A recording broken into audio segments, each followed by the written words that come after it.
लग्न के बारे में कुछ विशेष हम बताते हैं।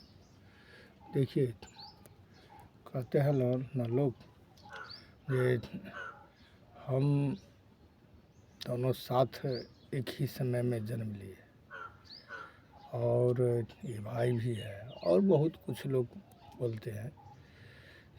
फिर हमारा भाग्य ऐसे क्यों हो गया?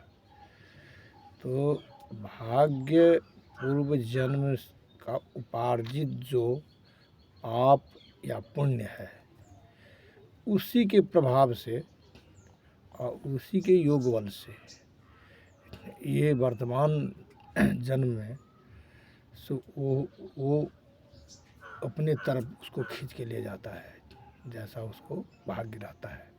भाग्य के आगे कर्म है और वही कर्म जो है ना, सो क्या करता है तो प्रेरित करता है।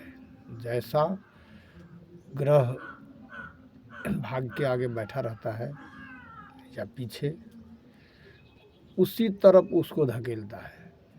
सात्विकी ग्रह है तो सत्व के तरफ उसको बढ़ने के लिए उसी तरफ विवश करेगा, और यदि तामसी ग्रह है तो उन्माद, फसाद, अनुचित कर्म के तरफ उसको प्रेरित करेगा। और यदि मध्यस्थता वाला ग्रह है, जैसे माने जिसमें मानव का गुण हो, ऐसे भी ग्रह है तो वो उसी तरफ धकेलेगा जिस तरफ उसको जो है सो दोनों मानव जो हुआ सो देव और दानव, माने सुर असुर, उसके मध्य में मानव का स्थान है, क्योंकि मानव में दोनों गुण पाया जाता है, देव का गुण भी और असुर का भी गुण।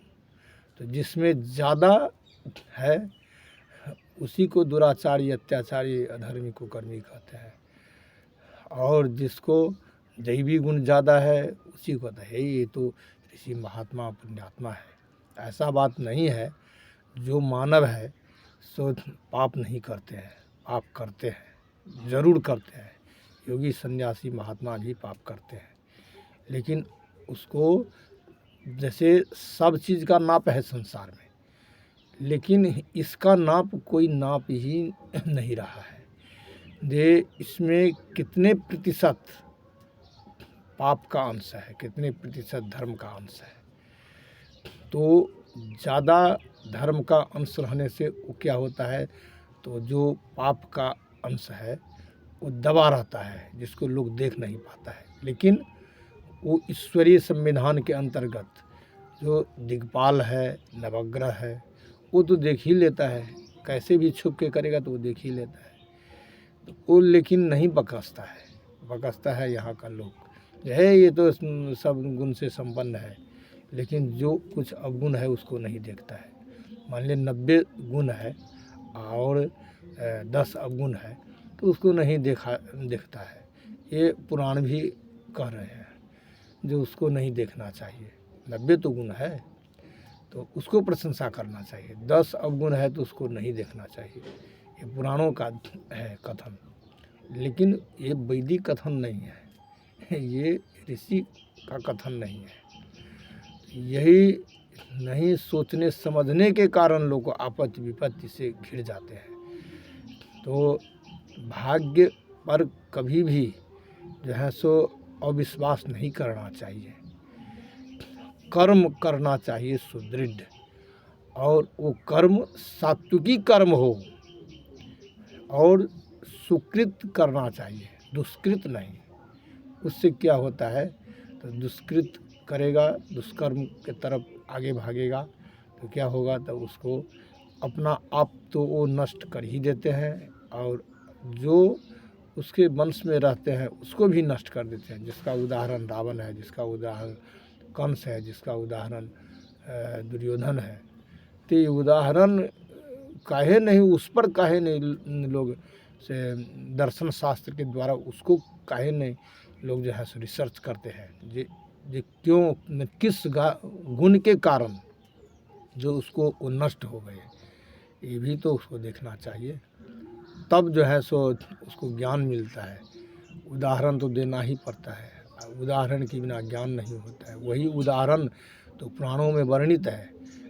इधर उधर का लोग ज्ञान का अभाव है और टीका टिप्पणी ज़्यादा करता है।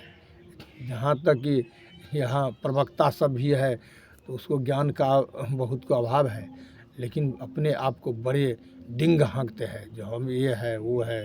अपने अपने अनुभव के ज्ञान से उसको आँकता है, शास्त्रीय ज्ञान से नहीं आँकता है।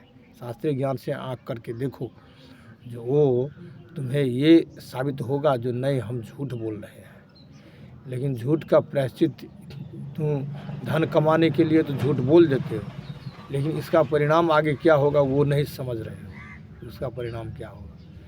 तो यही चीज़ यही बात वो नहीं समझने के कारण ही होता है। समझना चाहिए और आत्मनिरीक्षण करना चाहिए। हम अब विराम देते हैं।